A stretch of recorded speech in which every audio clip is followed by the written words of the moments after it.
ما تنسوش تشتركوا في القناه وتفعلوا زر الجرس عشان الفيديوهات الجديده تظهر لكم اول باول. ولو الفيديو عجبك ما تنساش تسيب اللايك الجميل بتاعك عشان تشجعني اعمل لكم فيديوهات اكتر. فيلمنا بتدور قصته في الغابة اللي بيعيش فيها الحيوانات زي المعيز الزرايبي والكلاب البلدي وهكذا. ده مفاصة ملك الغابة، أسد عادل وقوي كل همه إنه يحمي الحيوانات اللي عايشة في منطقته من الضباع المفترسة. وده سكار أخو مفاصة، أسد شرير كل تفكيره إزاي يقضي على أخوه عشان يبقى هو الملك. في يوم الملك خلف أسد صغنطوط سماه سيمبا. بسرعة مفاصة جمع الحيوانات كلها عشان يعرفهم إن ابنه سيمبا هيبقى الملك من بعده. وراح القرد الشمبانزا أبو رجل حمراء رفع سيمبا للحيوانات. الحيوانات من الفرحة قعدوا ينطحوا في بعض. في نفس الوقت زازو مساعد الملك راح لسكار عشان يشوفوا ما جاش الحفلة ليه. قال له امشي من قدامي بدل ما نتف ريشك، ولسه هياكله الملك لحقه في اخر لحظة. قال له ما جتش الحفلة ليه؟ كان المفروض تيجي عشان تركع للملك الجديد اللي هو سيمبا.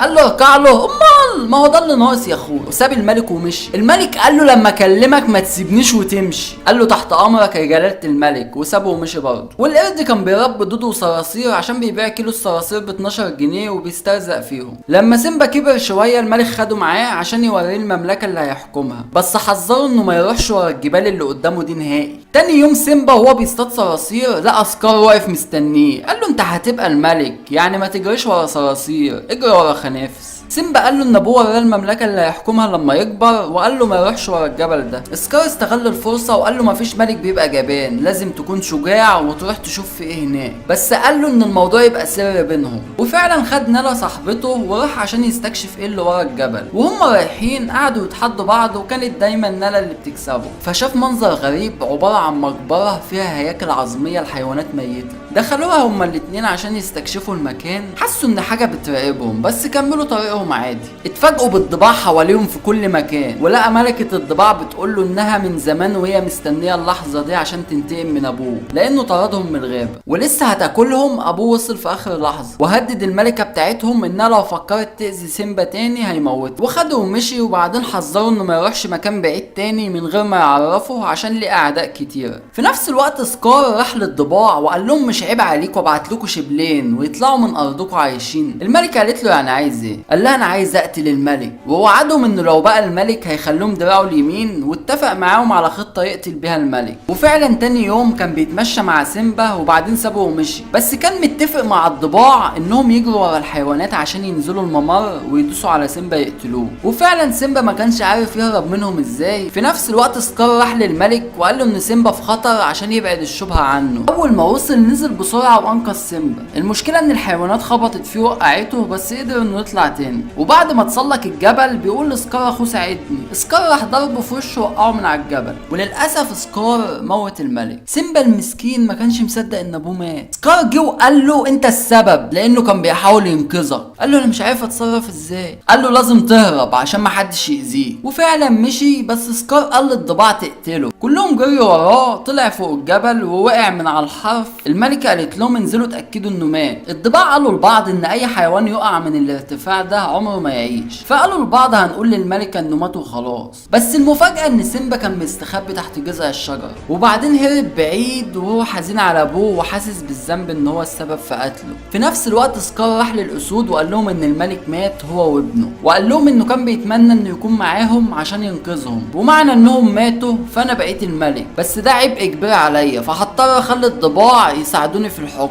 وبكده نجحت خطه سكار الشريره. سيمبا المسكين مش عارف يروح فين فنام من العطش. النسور اتجمعت حواليه عشان تاكله، لكن تيمون وبومبا وصلوا في الوقت المناسب وانقذوه. سيمبا قال لهم انه عمل غلط كبير وحاسس بالذنب. قالوا له هاكونا مطاطا. قال لهم ايه الزيتون الكلاطاطا ده؟ قرر سيمبا انه يعيش معاهم وياكل من اكلهم. تيمون ضبله دوده عشان يدوقها. قال له طعمها سكر بس هاكلها بالعيش عشان اشبع. وكبر سيمبا معاهم وطول شعره وعمل تسريحه ابوه الله يرحمه. في نفس الوقت سكار واللي معاه فارضين سيطرتهم وبيقتلوا اللي يقف في طريقهم. نالا صاحبه سيمبا كبرت، وسكار قال له ام سيمبا عايز اتجوز زوليه واجيب حيوان صغير يشيل اسمي. قالت له اقسم بالله لو جبت السيره دي تاني لا اديك بالشبشب على وشك. قال لها ما كانش العشم يا ام سيمبا، من يوم ورايح الضباع هتاكل قبلكم. نالا خرجت بالليل عشان تجيب حد ينقذهم من الظلم بتاع سكار، وقالت لزازو ما يجيش معاها. اتفاجئت بسكار واقف، استخبى بسرعه بس هو حس ان في حد وراح عليها. بتبص بتبص وراها عشان تهرب لقت الضباع. سكار جه وهجم عليها بس ما لقاش حد غير الضباع، وهي استخبت فوق بس هو حس ان في حد فوق وطلع عشان يقتلها. لقى زازو اللي موجود فجري وراه وبعدوا عن نالا، وبكده هربت نالا عشان تجيب لهم مساعده. في الناحيه التانيه سيمبا قال لتيمون وبومبا انا عازمكم على الغدا، وراح مكسر لهم جحر صراصير ودبان عشان ياكلوا وينبسطوا. بعدها تيمون وبومبا بيتمشوا هو واصحابه، اتفاجئ باسد هجم عليهم.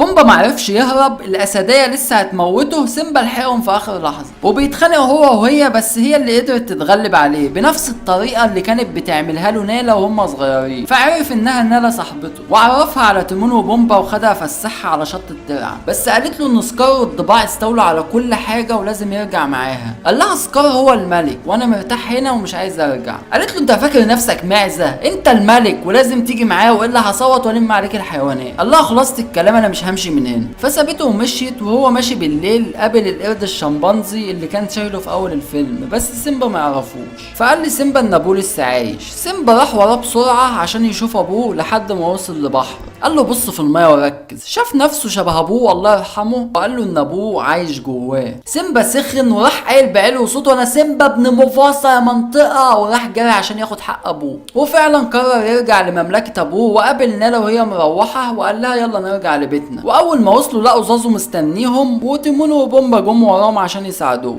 المشكله ان الضباع موجوده في كل مكان، فقرروا انهم يعملوا خطه عشان يلهوا بقى الضباع ويدخلوا. واتفقوا مع بومبا انه هيجري في وسطهم عشان يجروا وراه. وفعلا كلهم جريوا وراه وسيمبا ونالا دخلوا لسكار. والقرد بيراقب ده كله من بعيد ولقى في خناقه هتتم، فراح جايب الشعبه وجري وراهم. في الناحيه التانيه سكار لسه مصمم انه يتجوز ام سيمبا. قالت له روح بص في المرايه وشوف مين اللي مديك بشل على عينك اجري. قال لها بتقول لي يا مره، وراح متعصب عليها ونزل فيها تلطيش بالاقلام. سيمبا وصل في الوقت المناسب وجري عشان ينقذ امه ما كانتش مصدقه انه عايش وخدته بالحضن يا حبيبتي. وقال لسكار قدامك حلين، يا اما تستسلم يا اما نتخانق ونعضعض في بعض. قال له ما تتحمقش قوي كده، هي امك ما تعرفش اللي انت عملته وانت صغير. قالت له عملت ايه يا واد؟ سكار قال له قول لهم مين المسؤول عن قتل الملك. سيمبا قال له انا. سكار استغل الفرصه وقال لهم ازاي هنصدق واحد قتل ابوه وساب امه وهرب. قال له يا عم سيبنا اشرح لك اللي حصل. قال له اتكلم مع عمك عادل يا ولد. وراح متزحلق على الطرطوفه وهو واقف والبرق ولع في الشجره اللي تحته. سكار قال له نفس المشهد ده اتكرر عليا ونفس نظره الخوف دي كانت في عين ابوه. وقبل ما يقتله قال له انا هقول لك على سر، انا اللي قتلت ابوه. سيمبا اتجنن عليه وراح عضه عشان يقدر يطلع، وقال لكل الواقفين ان سكار هو اللي قتل ابوه. وام سيمبا قالت لسكار انت قلت انك ما كنتش هناك لما مات، يبقى ازاي شفت الخوف في عينيه؟ وراحوا هاجمين على الضباع وضربوهم، بس الضباع اتلموا على زازو عشان ياكلوه. القرد جالهم بالشومه وقعد يقول لهم هش هش من هنا هش. سيمبا لقى عمه هيهرب جري وراه وقال له ما تحاولش تهرب انت كده كده ميت. سكار قال له ان الضباع هم اللي خلوه يعمل كده وكان عايز يقتلهم اصلا. الملكه بتاعه الضباع سمعت اللي قاله فقال له يا سيمبا انت عايز تعمل ايه وانا اعمله لك؟ قال له اهرب وما اشوفش وشك هنا تاني. قال له حاضر انا ماشي. وراح رامي الولعه في وشه وقعدوا يضربوا بعض بالبوكس والشلاليه. راح سكار مقلوبه وقع على النار بس للاسف طلع عايش. لقى الضباع قدامه قال لهم احنا لازم نعمل جيش ونرجع الارض بتاعتنا. قالوا له انت مش كنت عايز تقتلنا؟ وهجموا عليه وموتوه. وسيمبا بقى هو الملك من جديد وعمل حفله كبيره. الفيران بقت بتتشطف قبل ما تروح الحفله. واتجوز نالا وخلف منها شبل صغير. والقرد الشمبانزي شال ابنه واعلن انه هيبقى الملك بعده. اشوفكم الفيلم الجاي. ما تنسوش تشتركوا في القناه وتفعلوا زر الجرس عشان الفيديوهات الجديده تظهر لكم اول باول. ولو الفيديو عجبك ما تنساش تسيب اللايك الجميل بتاعك عشان تشجعنا اعمل لكم فيديوهات اكتر.